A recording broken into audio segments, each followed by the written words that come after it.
नमस्कार, मेरा नाम है डॉक्टर पुरु धवन और आज इस वीडियो में हम बात करने वाले हैं प्लूरल इफ्यूजन के बारे में, यानी लंग्स में पानी भरने के बारे में।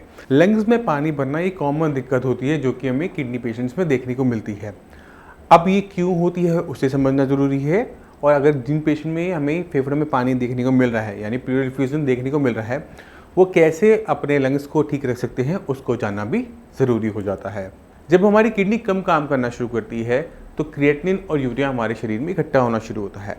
कुछ केसेस के अंदर क्रिएटिनिन और यूरिया के साथ साथ हमारी बॉडी में पानी भी इकट्ठा होना शुरू होता है, और ये पानी ग्रेविटी की वजह से हमारे पैरों में इकट्ठा होना शुरू हो जाता है। जैसे पैरों में सूजन आ जाती है, वहाँ पर आप दबाएंगे तो वहाँ पे गड्ढा पड़ना शुरू हो जाता है, जिसे हम पिटिंग एडिमा कहते हैं।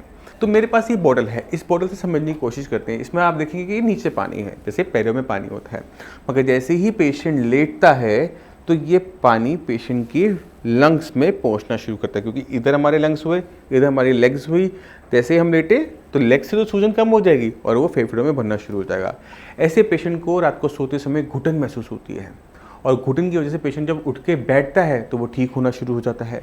तो पेशेंट को नींद नहीं आ पाती, क्योंकि उसको अक्सर जागे रहना पड़ता है, उसे घुटन की महसूस होती है। पेशेंट जब पूरा रात भर बैठा रहेगा तो ढंग से सो नहीं पाता, जिससे उसे घबराहट बहुत ज़्यादा बननी शुरू होती है। ऐसे केसेस के अंदर जब हम देखते हैं कि छाती में पानी भरना शुरू होता है, और ऐसे पेशेंट का जब हम ईसीजी करवाते हैं तो ईसीजी भी नॉर्मल नहीं आता, क्योंकि अगर इस डायग्राम की तरह आप देखें तो हमारा जो हार्ट होता है वो लंग्स के बीच में होता है। तो किसी भी टाइप का जब प्लूरल इफ्यूजन होता है तो हमारे लंग्स के अंदर भी हमारे हार्ट के अंदर भी पानी भरने की दिक्कत देखने को मिलती है, जिससे हमें कई टाइप के एबनॉर्मल ईसीजी देखने को मिलते हैं। तो ये सारी दिक्कतें हमें किडनी फेलियर पेशेंट जिनके शरीर में पानी इकट्ठा रहा है उनमें कॉमनली देखने को मिलती है। अब इसका सोल्यूशन क्या है, इलाज क्या है?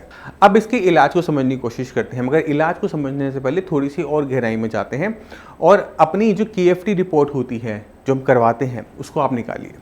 उस रिपोर्ट के अंदर आप टोटल प्रोटीन को ढूंढिए कि कहाँ लिखा हुआ है टोटल प्रोटीन, कहाँ लिखा हुआ है एल्ब्यूमिन। ये दो बहुत इंपॉर्टेंट चीज़ें होती हैं। कुछ भी समझाने से पहले इसे समझ लेते हैं। प्रोटीन हमारे खून को गाढ़ापन देता है। अगर हमारा खून प्रोटीन की कमी की वजह से बहुत पतला हो जाता है तब हमें स्वेलिंग ज़्यादा देखने को मिलती है। खून के पतले होने की वजह से जो उसमें फ्लूइड होता है वो निकल कर हमारे टिश्यू में आके इकट्ठा होना शुरू हो जाता है, यानी हमारे लेग्स में आके इकट्ठा होना शुरू होता है। यानी ये जो फ्लूइड निकल कर आ रहा है टांगों में, जो हमारे फेफड़ों में जा रहा है, वो निकल कहाँ से रहा है? ब्लड में से निकल रहा है। क्यों निकल रहा है? क्योंकि ब्लड में पतलापन आ गया। और पतलापन क्यों आया? क्योंकि हमारे शरीर में हो सकता है प्रोटीन की मात्रा, एल्ब्यूमिन की मात्रा कम हो गई है। तो पहला काम आप इसको देखेंगे कि ये बात सही है या गलत। अगर हमें देखने को मिलता है कि पेशेंट की बॉडी में टोटल प्रोटीन की मात्रा कम है, एल्ब्यूमिन कम है, तो आप जितनी मर्जी ताकत लगा लो, जब तक ये प्रोटीन पूरा नहीं होगा स्वेलिंग की दिक्कत नहीं जाएगी। अब प्रोटीन हमारी बॉडी में आता कैसे है? प्रोटीन हमारी बॉडी में आता है खाने से। तो ऐसे पेशेंट के अंदर प्रोटीन की मात्रा को रखना होता है। अगर नहीं रखेंगे तो स्वेलिंग की दिक्कत बढ़ती चली जाएगी। पहले किडनी खराब हो रही थी, अब हमारा लंग्स भी खराब होने शुरू हो जाएंगे, यानी एक दिक्कत से दूसरी दिक्कत पैदा होनी शुरू हो जाएगी। ऐसे पेशेंट में अगर हम प्रोटीन देते हैं तो क्रिएटिनिन की मात्रा भी बढ़नी शुरू हो जाती है। अब सवाल उठता है ऐसा क्यों? जब हम किडनी फेलियर पेशेंट को प्रोटीन देते हैं तो वो प्रोटीन जब डाइजेस्ट होकर हमारी मसल्स में जाता है तो मसल ज़्यादा मात्रा में क्रिएटिनिन बनाना शुरू करती है, और जितना ज़्यादा क्रिएटिनिन बनेगा वो रिपोर्टों में आएगा। अब मगर समझने वाली बात यह है कि यहाँ रिपोर्टों में क्रिएटिनिन की मात्रा हो सकता है बढ़े, मगर यहाँ पे किडनी खराब नहीं हो रही। आपके प्रोटीन खाने से आपकी किडनी खराब नहीं होती, सिर्फ शरीर के अंदर क्रिएटिनिन की मात्रा ज़्यादा बनती है, और ज़्यादा बनने की वजह से वो रिपोर्टों में थोड़ी सी ज़्यादा देखने को मिलती है, मगर किडनी इससे ख़राब नहीं हुई। तो ऐसे पेशेंट के अंदर हमें प्रोटीन रिच डाइट देनी पड़ती है, जिससे उनके शरीर के अंदर प्रोटीन की मात्रा बढ़े। उनकी किडनी खराब हो रही है, उससे उनके दूसरे किसी ऑर्गन को नुकसान नहीं होना चाहिए, यानी एक कॉम्प्लिकेशन के बाद दूसरी कॉम्प्लिकेशन हमें नहीं चाहिए। तो आपने अपनी डाइट के अंदर अंडे हों, दालें हों, उनको अच्छी मात्रा में लेना होता है। इसके अंदर चिकन, मटन और फिश ज़रूर मना होता है, मगर एग हो गया, घर का बना हुआ पनीर हो गया, हाँ, दालें हो गई, इन सबको हमें बढ़ाना होता है, जिससे हमारे शरीर में अच्छी मात्रा में प्रोटीन जा सके और हमारे ब्लड के अंदर जो गाढ़ापन चाहिए, जो प्रोटीन चाहिए, जो एल्ब्यूमिन चाहिए, वो पूरा हो सके और वो रिस्क है हमारे पैरों में ना भरे। मगर इसमें एक चीज़ का ध्यान हमें और रखना होता है, वो है TSH का। अब ये TSH क्या है? थायराइड। थायराइड जो एक हार्मोन होता है जो T3 T4 का हार्मोन रिलीज करता है। ये हमारे बॉडी के अंदर मेटाबॉलिज्म को कंट्रोल करता है, यानी जो प्रोटीन हमने खाया था वो खून में कैसे जाएगा उसे कंट्रोल कर रहा है। अगर आपने प्रोटीन खा रहे हो और आपके ब्लड में नहीं जा रहा तो भी हमें खाने का कोई फ़ायदा नहीं होने वाला। तो इस TSH को भी अपने ध्यान में रखना होता है। तो जब भी आपको स्वेलिंग देखने को मिल रही है तो अपनी बॉडी के अंदर, अपने ब्लड के अंदर कितना टोटल प्रोटीन है उसे भी टेस्ट करवाओ और अपना TSH का भी टेस्ट करवाओ, यानी थायराइड स्टिमुलेटिंग हार्मोन का। अगर आपका TSH बढ़ा हुआ आता है तो आपने अपनी थायराइड की मेडिसिन को रखना होता है, जिससे बॉडी में इतना हार्मोन हो कि वो आप जो खाना खा रहे हो वो सही से पच कर उसमें जो प्रोटीन है वो निकल कर आपके खून तक आ सके। तो इन दो चीज़ों को आपने बहुत अच्छी तरीके से ध्यान रखना है। अब हमारे शरीर में प्रोटीन की दिक्कत तो हमने खाने पीने से कम करने की कोशिश कर ली, मगर हमें समझने की ज़रूरत है कि अगर हम इस पानी को लंबे टाइम तक अपने शरीर में रखेंगे, इकट्ठा करके रखेंगे पैरों में, तो हमारे लंग्स ख़राब हो जाएंगे। तो इसे निकालना भी ज़रूरी है। तो दूसरा काम आपने क्या करना है, अपने पानी का इंटेक कम करना है, क्योंकि आपके शरीर में ऑलरेडी भरा हुआ है। तो आपकी बॉडी में डिहाइड्रेशन नहीं होगी, यानी शरीर के अंदर पानी की कमी नहीं होगी। तो आप अपने पानी का इंटेक जो है 500 ml से लेकर 800 ml तक ले जाओ। उससे क्या होगा कि बॉडी की जो रिक्वायरमेंट होती है 1-1.5 लीटर, 2 लीटर, 2.5 लीटर की, उससे हमने कम पानी पिया। मगर इससे ज़्यादा पानी आप डेली बेसिस पे यूरिन के रास्ते बाहर निकाल दो। अगर आपको यूरिन कम आता है तो वहाँ पर आपको हो सकता है कि इसी डायूरेटिक यानी ऐसी मेडिसिन जिससे पेशाब की मात्रा बढ़ती है उसको लेने की ज़रूरत पड़ेगी। तो बहुत सारी मेडिसिन मार्केट में अवेलेबल है, डॉक्टर ने आपको रिकमेंड कर रखी होगी, अगर नहीं कर रखी तो भी आप उसे रिकमेंड करवा सकते हो, जिससे आपकी बॉडी में पानी ना भरे। अक्सर ये मेडिसिन डाइटोर होती है, ये किडनी पेशेंट को कॉमनली दी जाती है जिनकी बॉडी में हमें स्वेलिंग देखने को मिल रही होती है। तो ये चीज़ें आपने ध्यान रखनी है। पहली चीज़, अपनी बॉडी के अंदर प्रोटीन की मात्रा बढ़ानी है, अगर वो कम है। थायराइड चेक करवाना है, अगर थायराइड में कोई दिक्कत आ रही है, TSH बढ़कर आ रहा है तो थायराइड की मेडिसिन ऐड करनी है। पानी का इंटेक कम करना है और पानी का आउटपुट यानी यूरिन का आउटपुट बढ़ाना है। जब हम इन चारों चीज़ों पे एक साथ काम करते हैं तो हमारी बॉडी में पानी की मात्रा कम होने की वजह से, निकल जाने की वजह से हमारे लंग्स बच जाते हैं, यानी हमारी एक किडनी की दिक्कत दूसरी दिक्कत को पैदा नहीं कर पाता। तो आपने इन सब छोटी छोटी चीज़ों का ध्यान रखना है। अब मैं चाहता हूँ कि आप मेरे कुछ पेशेंट से मिले और जाने कि किस तरह से उन्होंने अपनी किडनी की दिक्कत को सॉल्व किया, किस तरह से क्रिएटिनिन डाउन किया, किस तरह से यूरिया डाउन किया। तो आप समझ जाएंगे कि जो डॉक्टर साहब जो बात करते हैं ना वो बहुत पते की बात करते हैं। 3 महीने के इलाज के अंदर 1 महीने के अंदर हमने डायलिसिस बंद कर दिया और 2 महीने से कोई डायलिसिस के बिना आप आराम से सर्वाइव कर रहे हो, कोई दिक्कत नहीं, लेवल आराम से मेंटेन हो रहे हैं। बाकी जो मरीज होते हैं जो डायलिसिस करवा रहे होते हैं, करवाने वाले हैं, जिनको बहुत डर होता है किडनी फेलियर से, डायलिसिस से, उनको क्या कहना चाहोगे? मैं ये कहना चाहूँगा जी, एक बार यहाँ पे ट्राई करने में वो ये जी मेरे लिए तो सक्सेसफुल ही हुआ, और यहाँ आएगा तो फायदा मिलेगा। नमस्कार, मेरा नाम है डॉक्टर पुरु धवन और आज आपको ऐसे पेशेंट से मिलवाएंगे जिन्होंने अपना डायलिसिस को रुकवाया।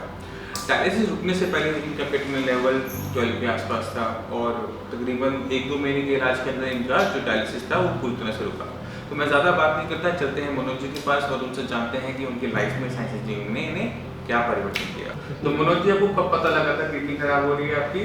मेरे को जी पता लगा था फरवरी में। फरवरी कौन सा साल? इसी साल। इसी साल में? हाँ जी। अच्छा, और लेवल क्या था तब क्रिएटिनिन के? उस टाइम तो लेवल मेरा जी बिल्कुल ही डैमेज था, मतलब डॉक्टर ने तो जवाब दे दिया था वहाँ। अच्छा। हमारे वहाँ मैंने फिर दिखाया इसमें और एक वो था उसमें देखा तो उन्होंने ट्रांसप्लांट के लिए बोला। ट्रांसप्लांट के लिए बोला था। हाँ जी। और तब क्रिएटिनिन के लेवल क्या था? तो मेरा 530 तो यूरिया था। 530 यूरिया? हाँ जी। और क्रिएटिनिन 12 था शायद। 12 के आसपास था। डायलिसिस शुरू हो गया था? डायलिसिस शुरू हो गया था हर दूसरे दिन। हर दूसरे दिन, हफ्ते में 3 बार डायलिसिस होता था आपका? हाँ जी।